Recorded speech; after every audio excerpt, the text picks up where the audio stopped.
Welcome back. The 6th edition of the Africa CEO Forum has begun in Abidjan, the capital of Côte d'Ivoire. The forum brings together Africa's CEOs and influential leaders and the continent's biggest companies with the aim to create a platform for the participants to exchange their views and opinions on some of the uprising and existing issues affecting the economic development of African companies.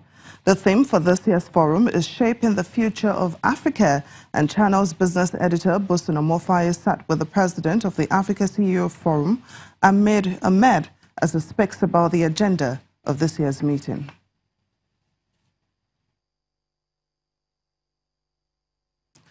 Well, it seems we are going to be joining our business editor, Bosun Omofaye, live from Abidjan. Bosun, thanks for joining us on Network Africa.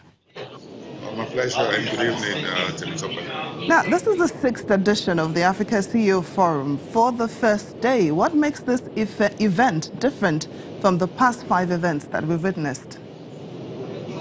Well, it's different because the organizers believe there's a time to change the paradigm in terms of discussions around transformation in Africa. So what we've seen on the agenda for this year is more about healthcare, it's about women, it's about education, it's about infrastructure, it's about natural resources, it's about bringing all the various elements together rather than just talking about GDP and other big economic data, as it were.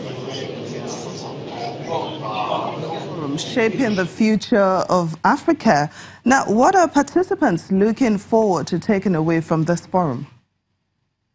Well, the participants, which are basically business executives and thought leaders and development finance institutions like the AFDB, will look into how to raise the game in terms of financing the critical inclusive growth of the African continent. What about technology in Africa? What about healthcare? What about where business meets politics? And that's what's about the discussions today.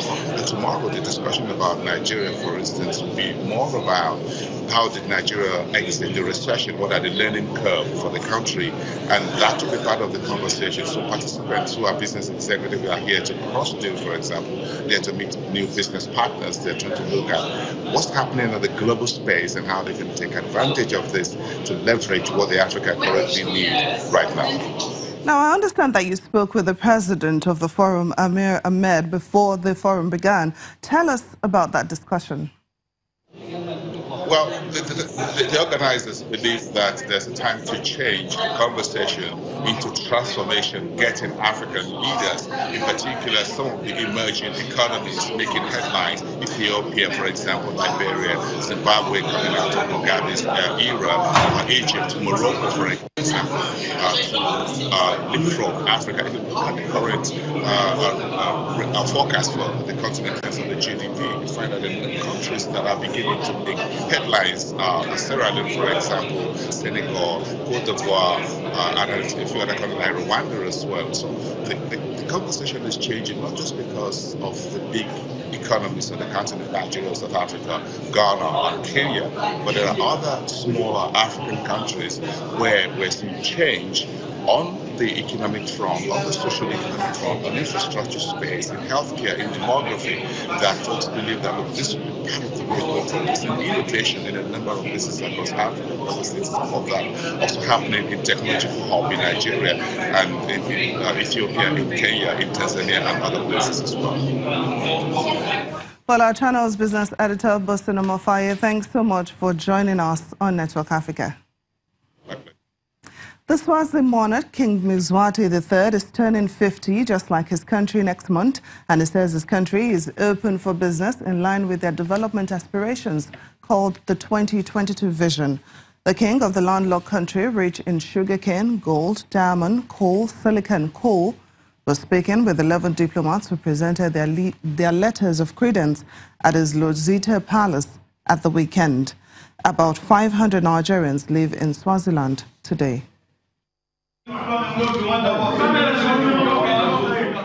Nigeria's High Commissioner to South Africa, Ambassador Ahmed Ibeto, was among 11 diplomats who presented their letters of credence to King Mswati III of Swaziland, who says his country is very open to investors. The people of this country are very down to earth. The Swazi people very humble. So we hope your presence will make a big difference in the kingdom. We are in the strategy of trying to build our country, make it one of the first world by 2022. We are hopeful that we are going to reach there not very long ago. Nigeria's relationship with Swaziland dates back a few decades and was made quite strong under the leadership of then-President Olusegun Obasanjo, when Nigeria invested more than $10 million in the Swaziland Sugar Corporation. The king has also said that the economy is open for Nigerians to invest. When you see the infrastructure development, it is marvelous. Somebody can say, how did they get to this level? But one could see that they are determined. They have developed agriculture, they are developing tourism, and above all, His Royal Majesty the King had always been preaching peace. Today, a few hundreds of Nigerians, about 500-600 Nigerians, are resident here. And the leaders of Nigeria's two missions in South Africa with concurrent accreditation in Swaziland and Lesotho met with some of these Nigerians at a reception, encouraging them to remain law-abiding and projecting Nigeria right. I see Swaziland as a virgin land. It has not utilized to its potentials. There are a lot of things you can do here, especially in the private sector. The relentless downpour prevented us from capturing much of the country, but at the University of Swaziland, we met up with Associate Professor of Mass Communication, Adidi Uyo, who spoke with us on Nigeria's political and democratic journey so far and the vital role of the media in it. If I am reflecting the mood of the people, unless in the next 1 year things change, I think the press that they have a very important decision to make in 2019. The 19th of April this year is a huge celebration day in the country. The King Mswati III, will turn 50 and the country will be celebrating its 50th Independence Day. The country says they're opening up their doors not just for the celebrations, but also to more investors. From Mbabane, Swaziland, Betty Dibia, Channels Television News. And that's it on Network Africa. Thank you so much for watching. I'm Temitope Fagbemi.